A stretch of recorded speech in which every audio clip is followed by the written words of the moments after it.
ब्याज पर ब्याज लेना कर्जदाताओं के लिए दोहरी मार, ये कहना है सुप्रीम कोर्ट का। सुप्रीम कोर्ट ने बुधवार को किश्तों की अवधि के दौरान ब्याज को लेकर सुनवाई की। गुरुवार को अंतरिम राहत देते हुए उच्चतम न्यायालय ने कहा, यदि बैंक ने अगस्त तक बैंक ऋण खाते को गैर निष्पादित राशि घोषित नहीं किया तो एनपीए घोषित नहीं किया जाएगा। वहीं अगले आदेश तक ब्याज न देने वाले डिफॉल्टर भी नहीं कहलाएंगे। वहीं कोर्ट के इस आदेश के बाद याचिकाकर्ता गजेंद्र शर्मा ने इस फैसले का स्वागत किया। उच्चतम न्यायालय ने गुरुवार को लॉकडाउन के दौरान भारतीय रिजर्व बैंक की तरफ से दिए गए लोन मॉरेटोरियम को आगे बढ़ाने और ब्याज में छूट देने की याचिकाओं पर सुनवाई की। मामले में अगली सुनवाई अब 10 सितंबर को होगी। केंद्र सरकार की तरफ से अदालत में पेश हुए सॉलिसिटर जनरल तुषार मेहता ने कहा कि बैंकिंग क्षेत्र हमारी अर्थव्यवस्था की रीढ़ है। हम ऐसा कोई भी निर्णय नहीं ले सकते जो अर्थव्यवस्था को कमजोर कर सकता है। हमने ब्याज माफ नहीं करने का फैसला लिया है, लेकिन भुगतान के दबाव को कम किया जाए। सुप्रीम कोर्ट ने कहा, जिन बैंक खातों को 31 अगस्त तक नॉन परफॉर्मिंग एसेट नहीं कहा गया था, उन्हें इस मामले के निपटारे होने तक एनपीए घोषित नहीं किया जाएगा। अदालत ने मामले की अगली सुनवाई की तारीख 10 सितंबर तय की है। वहीं इस मामले में याचिकाकर्ता गजेंद्र शर्मा का कहना है कि कोरोना संकट काल में ब्याज पर ब्याज लेना काफी गलत रहा, जिसने लोगों को दोहरी मार दी। कोई भी एक अच्छी खबर आती है तो आदमी को लगता है कि बहुत बड़ी राहत है, तो कहीं से एक राहत नाम की चीज़ टपकी और वो मैंने देखा बड़ी अच्छी चीज़ है, क्योंकि मैं भी पीड़ित था। तो उस राहत को मैंने बड़ा अच्छा समझा और मैं बड़ा इंतज़ार किया। मैं 10 दिन के बाद जब बैंक गया राहत को भुनाने के लिए, तो पता लगा वो राहत नहीं थी, आफत थी। और वो ऐसी आफत थी कि उसे सुन के मैं बैंक से बाहर निकलना भी मेरा मुश्किल हो गया। मैंने कहा ये तो आफत, सरकार ने राहत कहाँ दी है, आफत दी है।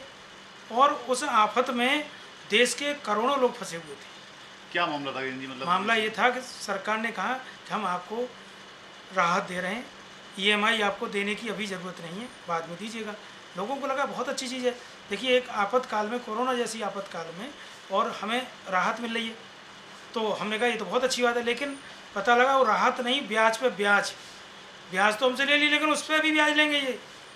मतलब ये साहूकार भी फेल हो गए इनके सामने। इससे पहले केंद्र सरकार ने बुधवार को शीर्ष अदालत से कहा कि अगर ऋण रियायत अवधि का ब्याज माफ कर दिया जाए तो ये नुकसानदेह साबित होगा। इससे बैंकों की सेहत खराब हो जाएगी, बैंक कमजोर पड़ जाएंगे, जो कि अर्थव्यवस्था का अहम हिस्सा है। वहीं फैसला आने के बाद याचिकाकर्ता गजेंद्र शर्मा का कहना था कि सभी लोग सुप्रीम कोर्ट के इस आदेश का स्वागत करते हैं। वहीं ब्याज लेने का मुद्दा सुप्रीम कोर्ट में लंबित है, जिसके लिए अगली सुनवाई भी तय की गई है। उनका कहना था कि आगामी आदेश तक किसी को भी डिफॉल्टर नहीं कहा जाएगा, जो कि सभी के लिए राहत भरी खबर है। सरकार लंबी डेटें लेती रही, खींचती रही, 31 अगस्त भी निकाल दी, लेकिन आज एक ऐसी राहत मिली लोगों को कि सीधा सीधा आदेश था उसमें कि आगामी आदेश तक, जब तक कोर्ट आदेश नहीं करेगा, किसी को कोई भी ये डिफ़ॉल्टर या क्या कहते हैं उसको, एनपीए नहीं होगा। और कोई भी, जब तक किसी को किस्त देने की ज़रूरत नहीं है, और ना उस पर ब्याज ली जाएगी। ब्याज का मुद्दा अभी सुप्रीम कोर्ट में लंबित है, जिसे सरकार भी मानने के लिए तैयार है। लेकिन आपदा प्रबंधन नियम 2005 के अनुसार कायदा ये बनता है कि ब्याज पे ब्याज तो सरकार की कहीं बनती नहीं है, लेकिन ब्याज भी नहीं बनती। मुद्दा अब तो ये है कि ब्याज पे ब्याज तो आप छोड़ेंगे ही छोड़ेंगे, लेकिन ब्याज भी कैसे लेंगे? आपदा प्रबंधन भी तो कुछ होता है। तो आगामी उस तक सभी जितने भी हमारे ईएमआई देने वाले लोग थे, वो बिल्कुल राहत की सांस लें, और बिल्कुल सुप्रीम कोर्ट द्वारा उन्हें राहत दे दी गई है। न्यायमूर्ति अशोक भूषण की अध्यक्षता वाली 3 सदस्यीय पीठ के समक्ष केंद्र की ओर से पेश सॉलिसिटर जनरल तुषार मेहता ने कहा कि अर्थव्यवस्था को पुनर्जीवित करने व संकटग्रस्त परिसंपत्तियों का पुनर्निर्माण करने के लिए मजबूत बैंकों का होना आवश्यक है। उन्होंने ये भी कहा कि विभिन्न प्रकार के बैंक हैं, एनबीएफसी भी है।